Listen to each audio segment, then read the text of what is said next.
नमस्कार। स्वागत है आपका न्यूज लॉन्चर पर। मैं हूं अशोक वानखेड़े, लेकर आया हूं आपका अपना कार्यक्रम द डायरेक्ट हिट।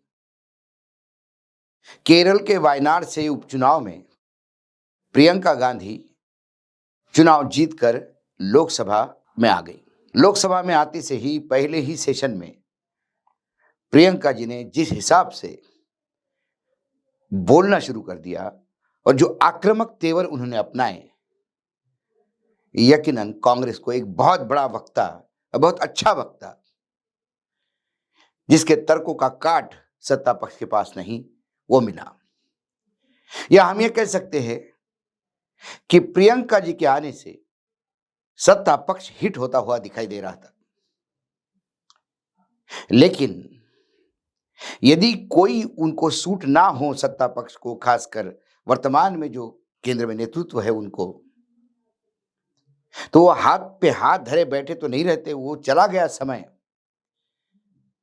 जब जवाहरलाल नेहरू, अटल बिहारी वाजपेयी की पहचान लोगों को करवा देते थे, किसी फॉरेन डेलीगेट्स को, कि ये बेहतरीन वक्ता हमारे संसद का है, जो आने वाले समय में देश का भविष्य है, ये प्रधानमंत्री बन सकता है। इतनी दरिया दिली तो आजकल के नेतृत्व में नहीं है। ऐसे में जब प्रियंका गांधी हिट करती हुई दिखाई दी, तो फिर सीधा प्रियंका गांधी को हिट करने का एक पूरा प्लान रचा गया और उसकी शुरुआत हो चुकी है। जैसा कि मैंने कहा कि केरल के वायनाड से प्रियंका जी उपचुनाव में जीत के आ गई। वहां उनके सामने जो भाजपा की उम्मीदवार थी, नव्या हरिदास, उन्होंने केरल हाईकोर्ट में प्रियंका गांधी के खिलाफ एक याचिका दायर की और इस याचिका में नव्या ने यह कहा कि वह प्रियंका गांधी की वायनाड लोकसभा सीट के निर्वाचन को चुनौती देती है। रिपीट।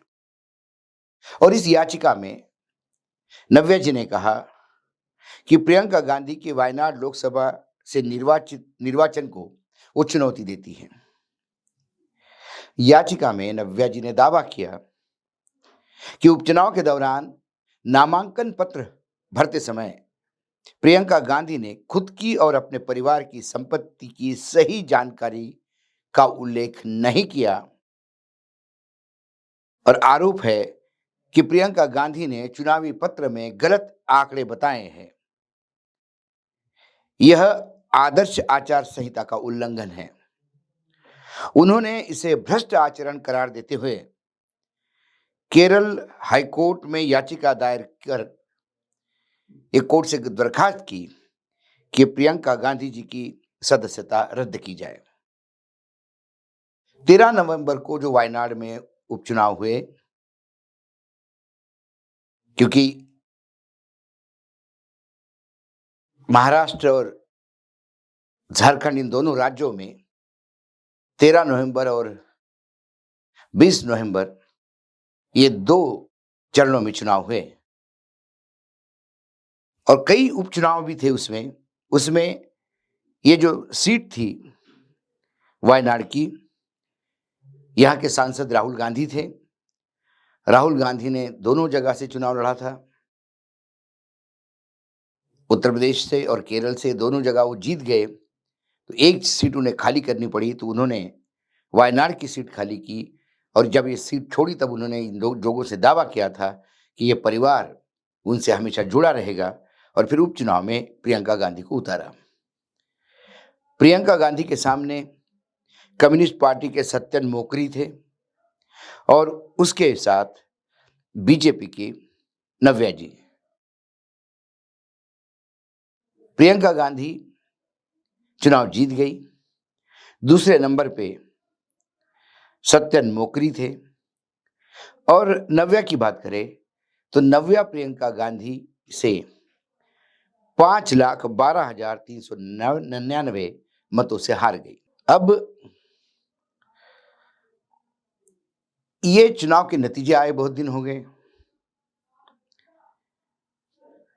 प्रियंका गांधी सक्रिय हुई राजनीति में और उसके बाद एकाएक प्रियंका गांधी पे ये याचिका द्वारा आरोप लगाए गए कि उन्होंने अपनी कुल संपत्ति जो एफिडेविट में चुनाव में पर्चा भरते समय 4.24 करोड़ रुपए बताई और अपने पति की संपत्ति 37.91 करोड़ रुपए बताई। अब वो जो 4.24 करोड़ है वो चल संपत्ति है, 13.90 करोड़ रुपए की अचल संपत्ति है। प्रियंका गांधी पे 15,75,000 रुपए का कर्ज है। ये सारी जानकारी के खिलाफ नव्या जी ने ये कह के याचिका दायर की कि कहीं ना कहीं प्रियंका गांधी ने बहुत सारी संपत्ति के ब्यौरा छुपाकर आचार संहिता का उल्लंघन किया है और उनकी सदस्यता समाप्त हो जानी चाहिए। अभी कोर्ट में छुट्टी चल रही है क्योंकि विंटर सेशन है। हाई कोर्ट 23 सितंबर से 5 जनवरी तक अवकाश पे है। अब जनवरी 2025 में ही इसकी सुनवाई होगी। उसके बाद सर्वोच्च न्यायालय तक जाएगा। ये मामला लटका रहेगा। न्यायपालिका का जिस हिसाब से बर्ताव आज के डेट में दिखाई देता है उसमें ये पता नहीं कि वोट करवट किस बात पे रहेगा। लेकिन एक बात तो हमने 2013 से लेके 2024 और इसके बाद भी आने वाले 5 सालों में जो देखने को मिलेगी वो ये कि भारतीय जनता पार्टी सामना सामने से नहीं कर पाती। जब सीधा सामना कोई करता है और उसके सामने जब पार्टी कमजोर पड़ती है या पीछे हटना शुरू हो जाती है तो फिर एक तीसरा रास्ता ढूंढते हैं जिसको प्रतियोगिता या अपने सामने से गायब करना। याद करिएगा राहुल गांधी, भारत जोड़ो यात्रा के बाद राहुल गांधी को जो अभूतपूर्व समर्थन मिला उससे भाजपा के चेहरे पे रेखाएं स्पष्ट दिखने लगी। कहीं ना कहीं चिंता झलक रही थी।